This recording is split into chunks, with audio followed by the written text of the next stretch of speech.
sunshine. Look at this. Wow. Look at that. Look at that. Up there. That's the damage. Jeez.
I was trying to zoom in so you could see this home, and it appears that a big tree fell on a part of the home. It's just one part of the devastation.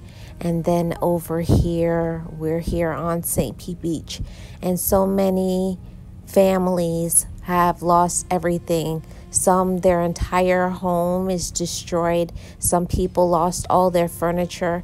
Some people just lost their life because they just couldn't deal with it. So many people have been in the hospital because of heat exhaustion from there being no power. Some people have had to swim from their home because their house was underwater. So let me share some of the trials that happened in my area of St. Petersburg, Florida.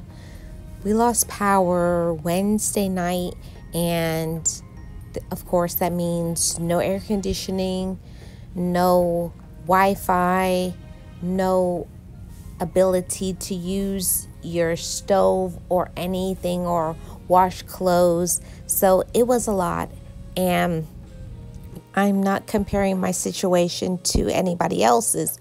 I'm just sharing what happened, and because of the heat, I kind of got a lot of heat exhaustion, headaches, fatigue, and of course you get aggravated very easily. Among also there being like food shortages, no water, and people at each other's necks to get hot food, and the long lines for so many things, but also the problem with the gas situation. There was like no gas or a shortage of gas, so you really had to go through a lot. And I know that they have agencies like FEMA and other things that people talk about. Oh, you could get help from that. But to be able to get on the phone to call, you actually have to have power on your phone. Then we ran into this, the gas situation. So we waited in line for about 45 minutes to get gas, and thankfully we were able to get a full tank of gas. But this was just a lot, and I'm just grateful that we were able to get gas. There was a total of 9 hurricanes so far this season of 2024, with just 3 of them affecting the state of Florida.